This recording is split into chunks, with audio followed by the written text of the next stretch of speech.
네, 데일리 라이브 2부 계속해서 이어갑니다. 오늘은 ETF 시장 이야기 나눠볼게요. 이 시간 늘 함께하고 있는 윤재홍 선임연구위원 모셨습니다. 안녕하세요. 안녕하세요. 네, 안녕하세요. 자, 오늘의 주제를 어떻게 정리해 오셨는지 일단은 그 문장을 좀 보고 이야기 나눠보도록 하겠습니다. 오늘 준비한 주제부터 확인해 보도록 할게요. 오늘은 한국 ETF 시장에 국한해서 이야기를 좀 해볼까 해요. 자금 흐름과 투자의 트렌드에 대해서 짚어보자라는 일단 주제를 갖고 오셨어요. 이번 주에 보면 ETF 시장과 관련한 뭐 여러 가지 뉴스들이 꽤 올라오더라고요. 특히 눈에 띄었던 건 이제 전체 시장 규모가 300조 원에 육박하고 있다라는 거예요. 사실 200조 원 넘겼던 게 지난 6월이었나요? 얼마 안 된 것 얼마 안 같은데. 됐죠, 정말. 네. 굉장히 빠르게 시장이 커지고 있다라는 생각입니다. 이 커지고 있는 시장 안에서 최근에 자금의 흐름이 어땠는지 일단은 동향부터 좀 짚어볼까요? 네, 우선 뭐 ETF 시장 볼륨 자체는 굉장히 좀 가속화가 되고 있는 느낌이에요. 특히나 이 글로벌 시장이랑 비교를 하더라도 이 한국 ETF 시장 굉장히 좀 빠르게 성장을 하고 있고요. 지난 3월 말 기준으로 봤을 때가 이제 200조 좀 넘은 수치였었는데 이미 이제 300조를 돌파했어요. 첫 번째는 이 자금이 이제 직접적으로 유입된 부분들, 그리고 두 번째는 이 주가가 올라간 부분들. ETF에 이제 보유하고 있는 뭐 주식이라든가 채권이라든가 이런 것들 가격이 올라간 부분들이 있는데, 올해 이제 들어서 이 ETF 시장 커진 부분들은 물론 이제 주가 시장이 많이 올라왔습니다. 그렇죠. 국내도 많이 올라왔고 해외도 올라왔고 그런 부분도 있지만 자금 유입이 굉장히 좀 크게 좀 작용을 하고 있어요.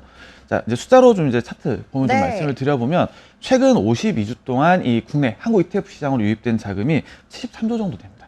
굉장히 많은 자금 좀 들어왔고요. 지금 좀 굉장히 두드러지는 부분들이 지금 이제 차트에서 보시는 것 중에 이 주황색 선에 나타나 있는 이 주식입니다. 주식. 최근 들어서 주식형 위주로 좀 자금 유입이 좀 가속화되고 있다.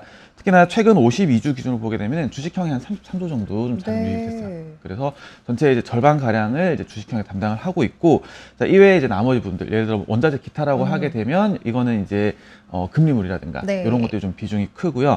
이거 외에도 지금 주식형에서 이제 테마형을 또 따로 이제 분류를 해서 이제 발라내서 보고 있는데, 테마형에도 지금 9조 원이 넘는 자금이 좀 들어왔습니다. 그래서 실질적으로 이 일반적인 이 주식 카테고리를 보게 되면은 좀 40조가 넘는 돈이 좀 들어왔다라는 거, 그리고 채권형 관련해서는 한 11조 정도 좀 자금이 들어왔습니다. 그래서 주요 자산군별로 좀 자금이 좀 골고루 좀 유입이 되면서 전체적인 볼륨이 커졌다. 그리고 그 중에서도 이제 주식형 유입이 굉장히 크게 좀 작용을 했다라는 거 좀 먼저 살펴보시면 좋을 것 같습니다. 일단 고르게 자산군별로 자금이 전반적으로 들어오는 흐름이었기 때문에 전체 시장의 규모가 커졌다라는 거고, 그 안에서도 가장 돋보였던 건 역시 주식형으로의 자금 유입이었다라는 부분인데, 주식형만 좀 떼서 자금 동향을 볼 수 있을까요? 네, 우선 주식형만 좀 따로 떼서 좀 살펴보게 되면, 주식형이 좀 최근에 약간 이제 자금 유입이라든가 이런 것도 이제 주도한 흐름, 요거는 좀 확인이 가능할 것 같아요. 일단 차트 보면서 좀 말씀을 드릴 텐데, 최근에 이제 지금 막대기로 나타나는 부분이 이 주간 단위, 그리고 이 음영으로 나타나는 부분이 이제 누적치입니다. 52주 누적치.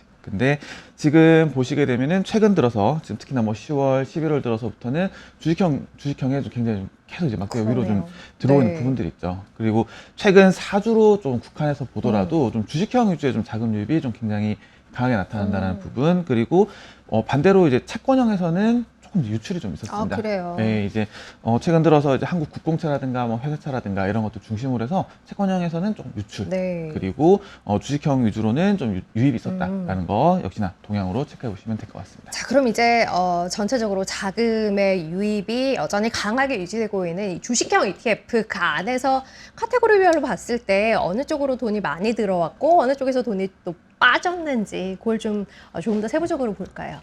우선 이제 저희가 이제 어떤 자금 동향이라든가 이런 것들을 보는 건 결국 이 투자자분들이 많이 궁금해하는 질문 중에 하나인 다른 사람들은 좀 어떻게 투자를 하고 있나. 그러니까요. 그리고 이제 어떤 특정 카테고리라든가 뭐 섹터 산업이라든가 이런 것들에 자금이 좀 유입이 되게 되면 어느 정도 뭐 실적이라든가 이런 부분들에서 좀 기대가 있지 않나? 기대가 있어 들어가지 않았을까라는 부분들에서 약간 좀 간접적으로 좀 유출을 했었다라는 게 가장 큰 부분인 것 같아요. 그런 관점에서 이제 최근 자금 동향들, 최근 4주 기준으로 좀 살펴보게 되면 최근 들어서 해외 대표지수 유형 쪽으로 좀 자금 유입이 다시금 좀 활발해졌습니다. 지금 이제 최근 이제 4주 기준, 합산 기준으로 보게 되면은 가장 자금이 많이 들어온 게 미국 대형 성장 쪽이에요. 네. 나스닥 100이라든가 이런 ETF들. 그래서 최근 4주 기준으로 봤을 때 한 1조 4천억 정도 좀 자금 유입이 네. 있었고요. 이거 외에도 이제 뭐 금리물이라든가 이런 것들 포함된 뭐 멀티에셋이라든가 이거 외에도 이제 지난 이제 직전 4주랑 좀 비교했을 때 좀 순위가 많이 올라온 게 이제 한국 대형주. 한국 대형주에도 지금 1조 3천억 가량 좀 자금 유입되면서 이제 국내 주식에 대해서 이제 관심도는 여전히 좀 유지가 되고 있고 네. 그 중에서도 그 외에도 좀 살펴보게 되면은 이제 뭐 미국 대형 성장이라든가 뭐 대형주라든가 이런 것들이 좀 유입이 많았다라는 부분들. 그리고 이제 몇 가지 좀 더 이제 말씀을 좀 드려보게 되면은 국내 테마라든가 이제 뭐 반도체 이런 쪽들로도 여전히 좀 자금은 계속 그러네요. 유입이 되고 있어요. 그래서 반도체는 제가 뒤에 다시 좀 말씀을 드리면 될 것 같고요. 테마는 이제 국내 전력 테마. 전력 산업 관련된 테마로 좀 네. 자금이 좀 강하게 좀 들어왔다라는 부분. 그리고 배당 관련해서도 조금 이제 말씀을 드릴 만한 네. 게 국내 쪽 배당 관련해서 지금 최근 한두 달 정도 해서 자금이 좀 계속 좀 이제 유입이 조금씩 더 네. 들어오는 상황입니다. 그리고 좀 세부적으로 살펴보면 국내 고배당이라든가 혹은 뭐 커버드 콜. 국내 커버드 콜 같은 경우는 이제 대부분이 이제 코스피 이제 위클리 커버드 콜을 활용한 형태들이 좀 많아요. 네. 근데 국내 옵션 프리미엄에서 나오는 수익 같은 경우는 이 금융소득 종합과 합산이 또 안 되다 보니까 최근에는 약간 커버드 콜이라든가 국내형으로도 좀 자금 유입이 됐다라는 거 좀 체크하시면 좋을 것 같습니다. 일단은 자금이 들어온 쪽을 봤고 자금이 뭐 전반적으로 들어오기는 했으나 전 영역에 걸쳐서 들어온 건 또 아니겠죠. 빠져나갈 쪽도 분명히 있었을 텐데 어느 쪽일까요? 네, 우선 채권형 아까 이제 유출 말씀을 좀 네. 드렸는데 최근 이제 4주 기준 이제 유출 상위 카테고리 좀 살펴봐도 이 채권형들이 좀 많이 올라와 있습니다. 특히 네. 이제 국내 채권형들이 좀 많이 유출이 그러네요. 있었고요. 이제 국내 회사채에서 한 4,200억 정도, 그다음에 국공채에서 한 1,400억 정도 좀 자금 유출이 있었습니다. 그리고 여기 외에도 이제 좀 추가적으로 좀 말씀드릴 만한 게 이 글로벌 배당 성장들. 네. 이미 뭐 슈드라든가 이런 별칭으로 불리는 이제 미국 배당 성장 ETF들에서는 최근 좀 성과가 좀 부진하다 보니까 좀 자금이 좀 계속해서 네. 좀 빠져나갔다라는 부분. 그리고 나머지 부분들은 뭐 크게 뭐 의미는 없을 것 같아요. 네. 이제 뭐 규모 자체도 좀 적은 편이고 다만 지난주에 좀 강세 보였던 자동차 내에서는 좀 한 1,000억 정도 좀 유출이 있었다라는 것도 좀 체크를 해보시면 좋을 것 같습니다. 국내 배당과 글로벌 배당은 좀 자금의 흐름에 있어서 추이가 좀 그렇죠. 예. 반대되는 양상이 있네요. 알겠습니다.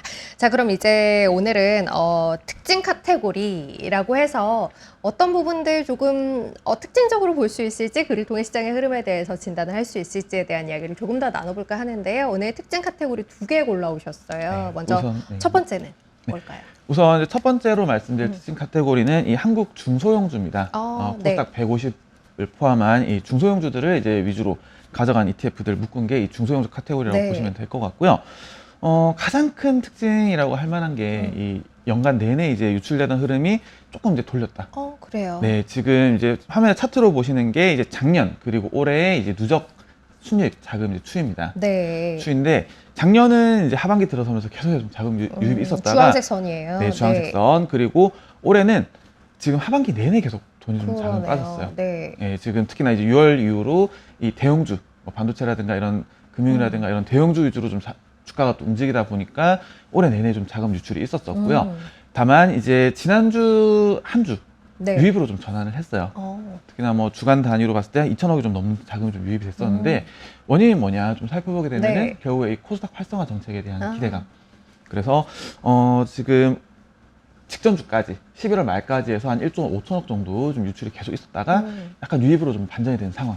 그래서 이런 부분들이 좀 계속해서 좀 유입으로 좀 이어질지 요거는 좀 이제 좀 동향을 좀 확인해 가면서 좀 보자라는 거 좀 말씀을 드릴 수가 있을 것 같습니다. 알겠습니다. 일단 뭐 누적으로 봤을 때 여전히 유출 쪽에 있기는 합니다만 살짝 단기적인 흐름에서 변화가 좀 생겼다라는 거, 그리고 정책적인 부분에 있어서도 기대를 할 만한 요인이 어쨌든 남아있다라는 것, 추후에 이어질지 한번 관심 갖고 지켜보자라는 의미에서 특징 카테고리로 한국 중소형주 골라오셨고요. 두 번째는 어떤 걸까요? 네, 두 번째는 이제 한국 반도체입니다. 반도체. 예. 네. 계속 가장 이제 한국 반도체 굉장히 좀 특이하다. 기존 패턴과 굉장히 좀 다르다라고 생각을 했던 부분이 기존에 이제 한국 반도체 카테고리 관련된 ETF들에서는 주가가 빠지면 이제 유입 들어오고 다음에 주가가 좀 올라가면 이제 유출 네. 팔고 나오고 네. 이런 패턴이었었어요. 네. 이런 패턴이었다가 지금 올해 이제 10월 이후로 갑자기 좀 자금이 강하게 지금 들어오는 모습들 좀 관찰이 되고 있습니다. 특히나 이제 기존 패턴과는 다르게 이 신고가가 계속해서 이제 경신되는 구간에서 자금 유입도 좀 강하게 들어온 부분이 굉장히 좀 특징적이다라고 좀 보시면 될 것 같고요.